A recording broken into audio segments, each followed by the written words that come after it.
안녕하세요. 오늘은 여기 산에 올라온 김에 좀 생각도 정리할 겸, 그리고 블루몬스타를 왜 문 닫게 됐는지에 대해서도 어느 정도 설명이 필요한 것 같아서 거기에 대해서 조금 얘기해 보려 합니다. 블루몬스타는 코비드가 2019년이니까 18년이죠. 18년에 이제 처음에 시작을 했죠. 시작을 하고 조금 잘 되다가 이제 코로나 바로 터지고 나서 한 2년 정도 못했습니다. 그리고 코로나 끝나고 바로 재오픈을 해서 이제 시작해서 조금 잘 돼서 조금 더 큰 데로 이전하고 이렇게 진행이 됐는데, 잘 되긴 잘 됐습니다. 잘 되긴 잘 됐어요. 누가 봐도 손님 많았고, 실적상으로는 그래도 필리핀에서 2위라고 이제 전산상에 뜰 정도로 잘 됐습니다. 근데 문제는 그런 것 같아요. 지금 좀 바람이 세서 좀 바람 소리가 들리는데, 문제는 결국 인건비하고 건물 임대료가 너무 올라서 그래요. 사실 제가 세부 들어왔을 때 십몇 년 전에도 오픈워터, 뭐 펀다이빙 비슷한 가격이었습니다. 크게 차이 안 나요. 200달러 뭐 이런 식이었는데 10년이 지난 뒤에도 동일한 가격에 팔리고 있단 말이죠.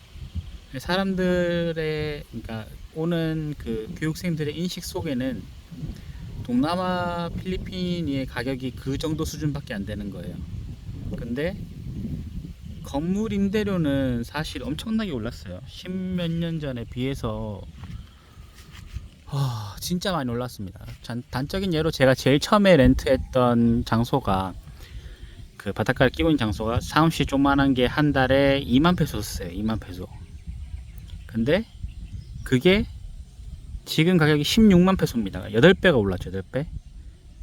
제가 렌탈하던 데가 뭐 안 믿으신 분도 있겠지만 그 렌탈비만 1,000만 원이에요. 한 달에. 그리고 강사료도 되게 많이 올랐습니다.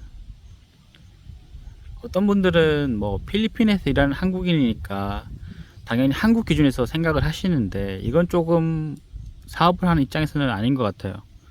왜냐면 제가 호주에도 있었으니까 호주 예를 들어볼게요. 호주에서 한국인이라고 한국 급여를 주게 되면 되게 뭐라 하겠죠, 맞죠? 근데 필리핀에서 필리핀 급여를 준다? 그러면 또 문제가 됩니다. 왜 그게 기준이 자꾸 바뀌는지 모르겠는데, 제 입장에서는 그 나라의 사업을 하면은 그 나라 노동법에 따른다고 보고 있거든요. 그래도 한국 사람이니까 어느 정도 맞춰주지만 그게 한국의 최소 시급을 맞춰줄 만큼의 그건 안 돼요. 근데 이제 요즘 흔히 얘기하는 20, 30대 강사들 맞춰달라고 얘기도 많이 하죠. 그래서 어쩔 수 없이 구인을 그렇게 하게 됩니다. 그러면 십몇 년 전에 그 판매 가격을 가지고 내가 8배 정도 오른 임대료와 그 다음 인건비, 그리고 다이브 마스터도, 필리핀 현지 다이브 마스터도 되게 많이 올랐어요. 근데 뭐 그게 예전 얘기니까 당연히 오른 게 당연한 건데, 근데 이게 판매가를 못 올리니까 문제가 되는 거예요. 판매가를 제가 올리고 싶어도 못 올리는 이유는 당연히 그 시장에 형성되어 있는 가격 때문에 그렇습니다. 그래서 지금 사실 세부에 다이빙샵 문 많이 닫았잖아요. 이게 다 똑같은 문제라고 보거든요. 나가는 비용을 감당을 못하게 된 거예요. 결론적으로 사장이 한 명이 뛰는 삽들 때문인 것 같은데, 사장이 뛰고 그 다음에 필리핀 친구들 데리고 하면은 가능합니다. 가능해요. 본인 혼자 그냥 본인 인건비 가져가는 그런 시스템.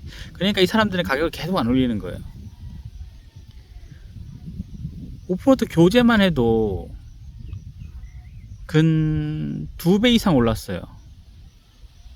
2배 이상. 코로나 전에 전 가격이랑 코로나 끝나고 가격, 그러니까 지금 25년 가격이라 치면은 근 2배 올랐습니다. 2배. 이걸 어떻게 살아남을까요?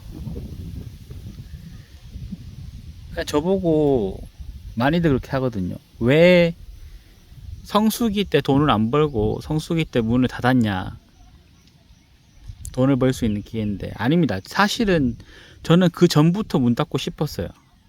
문 닫고 싶었는데 결국 걱정될 거는 같이 일하던 친구들이 직장을 갑자기 잃어버리게 되면 어떻게 될까라는 그런 고민을 몇 달 하다 보니까 제가 닫는 게 늦어진 거죠.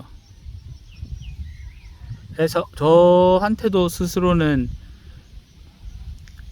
경제적으로 되게 타격을 많이 입었어요. 작년에 엄청 입었습니다. 실은 그간 일어났던 거를 모두 잃어버렸고, 그리고 블루몬스타를 하면서 제가 거의 생활비는 못 가져갔어요. 계속 생활비는 이제 빌려서 쓰고 이런 식이었단 말이죠. 그게 계속 쌓였단 말이에요. 이거를 몇 년을 하다 보니까 지쳤습니다. 지쳤어요. 너무 지쳤어. 제가 돈을 빌리더라도 저희 직원들 월급은 안 빌린다는 생각을 계속 하고 있었거든요. 근데 닫고 나니까 사실 그렇게까지 직원들 걱정을 해줄 필요가 없었다라는 생각을 좀 해요. 끝나고 나면 다 남남처럼 떠나버리는데 나 혼자 너무 애들이 신경 쓴 건 아닌가. 그냥 보스라는 이름 하에 이 친구들을 끝까지 한번 책임져 보려고 많은 노력을 했는데, 많은 노력했습니다. 진짜 제가 여행사에 그 커미션 주는 것들도 그것도 아끼려고 제가 여행사도 직접 열고, 여행사를 준비한 계기가 그거예요. 안 주니까 막 그걸로 와서 갑질하고 이러니까 자유여행사 열어가지고 직접 손님 넣고 꽤 많이 넣었어요. 실제로 꽤 많이 넣었습니다. 실제로 되게 많이 넣었어요.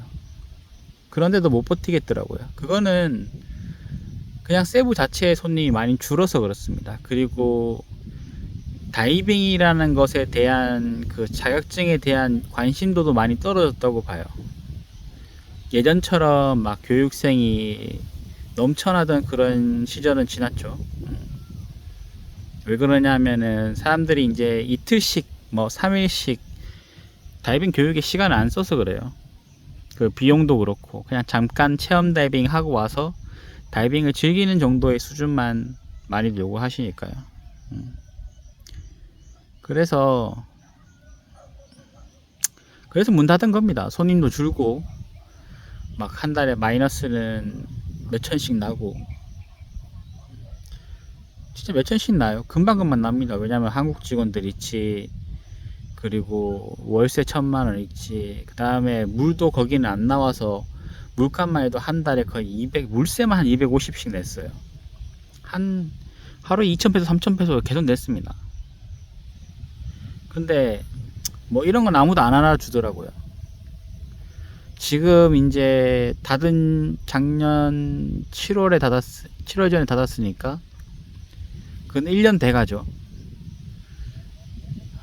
1년 동안 사실 저 스스로도 좀 갈팡질팡했습니다. 갈팡질팡한 거는 내가 다이빙을 계속 해왔고, 그 다음에 남들이 흔히 얘기하는 최고 레벨 강사까지 올라왔는데 이걸 과연 버리는 게 맞나, 포기하는 게 맞나 라는 거를 되게 고민했어요. 그래서 근데 뭐 지금 좀 생각 정리했습니다. 생각 정리했고, 아무튼 뭐 블루몬스터가 어떻게 온다는지 궁금해 하시는 분들이 많아서 한번 정리해서 얘기 드렸어요. 뭐 시원하다는 좀 그렇고 섭섭합니다. 섭섭한 건 그래요. 정말 노력 많이 했고 남들보다. 그래도 안 되는 건 어쩔 수 없는 거잖아요.